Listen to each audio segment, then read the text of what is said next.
नमस्कार दोस्तों। सबसे पहले तो एक भारतीय होने के नाते मैं खुद को और आप सभी देशवासियों को एशियन गेम्स 2023 में जीते गए मेडल्स के लिए बधाई दूंगा कि इस बार हमने जाने से पहले कहा था कि इस बार 100 पार, तो हमने 100 पार कर लिया है। तो इसके लिए सभी देशवासियों को बधाइयाँ हों। लेकिन क्या इतना काफ़ी था? मान लीजिए किसी एग्जाम पेपर में 100 नंबर का पेपर है, फर्स्ट टॉपर के 95 आ रहे हैं, सेकंड टॉपर के 92 आ रहे हैं और थर्ड के 90 आ रहे हैं। अब आप क्लास में भले ही फोर्थ हो, लेकिन मान लो कि आपके नंबर 60 आ रहे हैं, तो आप शुरू के तीनों टॉपर से तो बहुत पीछे रह गए। बाकी आप ऐसे लोगों से कंपैरिजन कर रहे हो कि फिफ्थ टॉपर के चाहे 59 रहे या फिर 35 रहे, तो आप फिफ्थ टॉपर से कंपैरिजन कर रहे हो, आप टॉप के 3 से नहीं देख रहे। तो क्या 107 मेडल से हमें खुश होना चाहिए? खुश तो होना चाहिए, लेकिन संतुष्ट नहीं होना चाहिए। हमें हकीकत को स्वीकारना ही होगा। हम साउथ कोरिया और जापान जैसे देश, जिनकी जनसंख्या रेस्पेक्टिवली 5.1 करोड़ और 12.5 करोड़ है, जो कि इंडिया की जनसंख्या के आगे कुछ भी नहीं है। और अगर पॉपुलेशन को लेकर चाइना की बात करें तो अब तो हमने उनको भी पीछे छोड़ दिया है।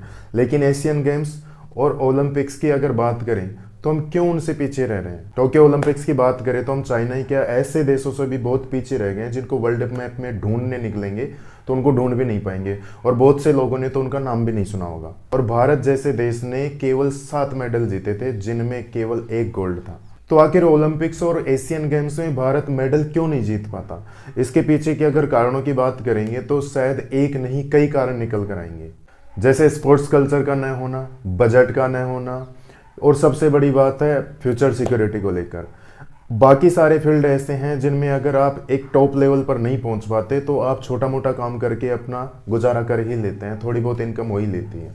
लेकिन स्पोर्ट्स में ऐसा नहीं है, क्योंकि स्पोर्ट्स में अगर आप कॉमनवेल्थ, एशियन गेम्स या फिर ओलंपिक्स में कोई बड़ा मेडल नहीं जीत पाते, तब तक आपको प्राइज मिलने की कोई श्योरिटी नहीं है। और जब फ्यूचर ब्राइट ना दिख रहा हो तो क्यों कोई पेरेंट्स अपने बच्चों को ऐसी जगह पर भेज देंगे?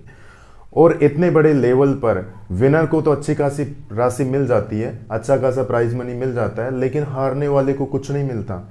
तो उनको भी कुछ ना कुछ तो मिलना चाहिए ताकि वो प्रोत्साहित हो सकें। इसके लिए केंद्र और राज्य सरकारों को खेल बजट को बढ़ाना चाहिए, बजाय कि फ्री में रेवड़ियां बांटने के। क्योंकि अगर इस साल के खेल बजट की बात करें तो 140 करोड़ से भी ज्यादा भारतीयों पर 3397.32 करोड़ रुपए का खेल बजट था, जो कि देखा जाए तो हर एक भारतीय पर एक साल में 24 रुपए खर्च हो रहे हैं। इनकी अगर लीडिंग स्पोर्ट्स नेशन जैसे ऑस्ट्रेलिया या यूके से कंपैरिजन करें तो 2022-23 में ऑस्ट्रेलिया का पर सिटीजन 976 रुपए और यूके का 4898 रुपए का बजट था। और तो और अगर हम भारत के इस बजट की बात करें तो ये बजट भी पिछले बजट से 11% बढ़कर आया था। तो अब आप समझ सकते हैं कि भारत में स्पोर्ट्स को कितना सीरियसली लिया जाता है। 2008 से पहले के ओलंपिक की बात करें तो भारत केवल 17 मेडल जीत पाया था, जिनमें से 11 मेडल हॉकी के थे और बाकी मेडल अन्य खेलों से थे। हालांकि उसके बाद खेल बजट में बढ़ोतरी देखने को मिली, जहां 2007-8 में यह बजट 708 करोड़ रुपए था, तो 2009-10 में कॉमनवेल्थ गेम्स को होस्ट करने के कारण 3670 करोड़ रुपए कर दिया गया। लेकिन 2010-11 में 2841 करोड़ रुपए और 2015-16 में तो घटाकर 1121 करोड़ रुपए ही कर दिया गया।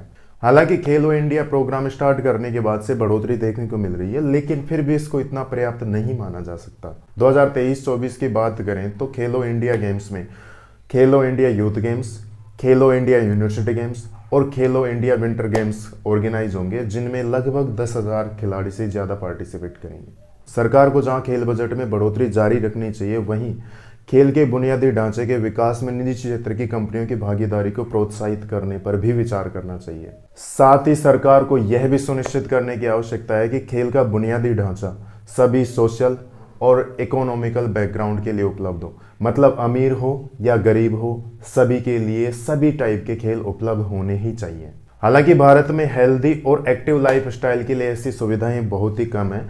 सरकार को चाहिए कि वो हर एक जिला मुख्यालय पर कम से कम, हाँ मैं बोल रहा हूँ कम से कम एक मुख्यालय ऐसा होना चाहिए जहां पर सारी खेल सुविधाएं हों और वो सभी लोगों के लिए बड़ी आसानी से उपलब्ध हो। और भारत की आत्मा गांव में बसती है, तो जिला मुख्यालय के अतिरिक्त तहसील स्तर और पंचायत स्तर पर भी ऐसे खेलों की सुविधाएं होनी चाहिए जो जमीन से जुड़े हों, वहां के लोकल एरिया से जुड़े हों। इस तरह के कदम न केवल देश में खेलों के विकास में मदद करेंगे, बल्कि रोजगार के अवसर भी पैदा करेंगे और फ्यूचर में भारत को एक खेलों में वैश्विक महाशक्ति बनने की ओर अग्रसर करेंगे। इसमें साथ ही मैं ये भी मेंशन करना चाहूँगा कि आज की लाइफस्टाइल से होने वाली स्ट्रेस को भी इग्नोर नहीं किया जा सकता, जो कि खेलों से ही दूर हो सकती है। हालांकि मैं 2024 पेरिस ओलंपिक्स की नहीं कह रहा, लेकिन अगर सरकार इसी बुनियादी ढांचे पर जमीनी स्तर पर काम करती है तो शायद हो सकता है 2028 में होने वाले लॉस एंजलिस ओलंपिक्स में हम मेडलों की संख्या बढ़ा सकें।